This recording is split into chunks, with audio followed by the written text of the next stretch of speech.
Across the world, it seems that wherever there is a war, there is the United States. On my orders, the United States military has begun strikes. If Gaddafi does not comply with the resolution, the international community will impose consequences. The resolution will be enforced through military action. In its 245-year history, the U.S. has only not been at war for 17 years.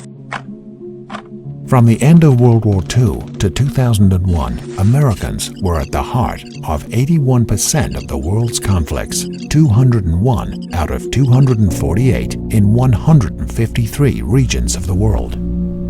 The mission always has a positive frame, from maintaining justice to humanitarian intervention. But the U.S. has launched or become embroiled in wars at a very high cost.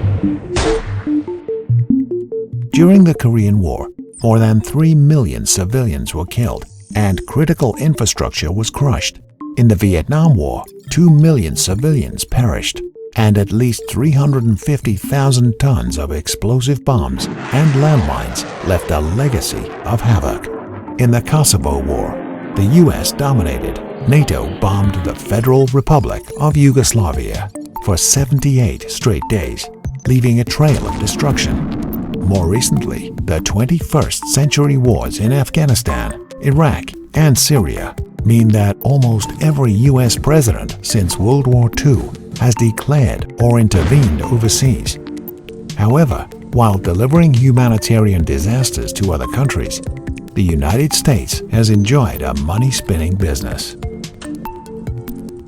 For many years, wars and preparations for hostilities have been integral to America's prosperity and affluence.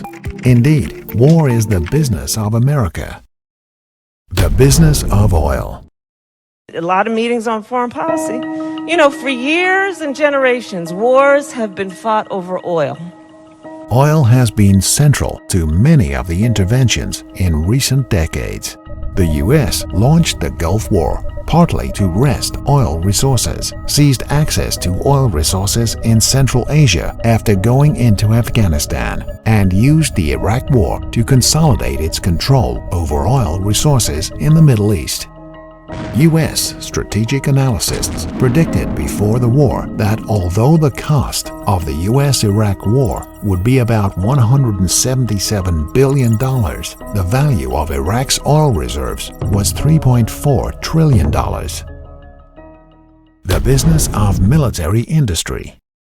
In the councils of government, we must guard against the acquisition of unwarranted influence, whether sought or unsought, by the military-industrial complex. Emerging during World War II, the military-industrial complex gradually became one of the key pillars of the U.S. hegemony. This concentrated economic and military power industry runs for war, feeding a large number of workers and members of Congress along the way. Non-political organizations, such as so-called think tanks, that specialize in lobbying for the interests of other industries. Political entrepreneurs also rely on the system to survive, along with numerous research and development institutions. This has created a political biological chain from the military-industrial complex to voters, then the members of Congress and political entrepreneurs. How has this chain become maintained over 75 years? The United States has repeatedly chosen the old path of war. If there is a war, it must have a stake.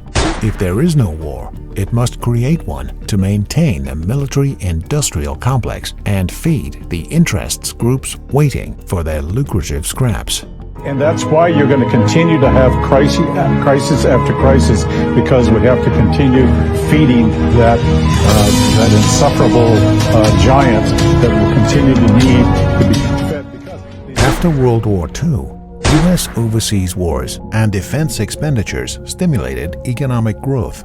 During the Korean War, the procurement of military supplies purchased by the U.S. government increased from $20.7 billion in 1905 to $65.1 billion in 1953. The tremendous military demand from the Vietnam War catalyzed the U.S. economic boom in the 1960s. Come on, fire! A substantial portion of the weaponry used in the wars that broke out after the end of the Cold War came from the United States.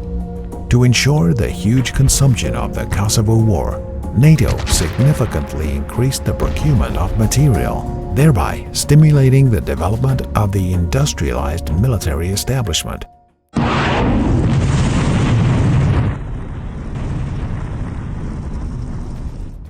After the September 11 attacks, American economists published an article titled "Prosperity Will Rise Out of the Ashes" in the Wall Street Journal, predicting that the future war on terrorism would bring prosperity back to the United States. Over the 20 years since the war in Afghanistan began, the stocks of American military-industrial giants have soared. The goal is to use Afghanistan to wash money out of the tax bases of the United States, out of the tax bases of European countries, through Afghanistan and back into the hands of a transnational security elite. After 2 decades of war in Afghanistan, do you really think that America's attempt to build an image as the guardian of global peace means it cares about winning or losing? What it wants is to fight a war and keep on fighting for its own interests, whatever the consequences for others.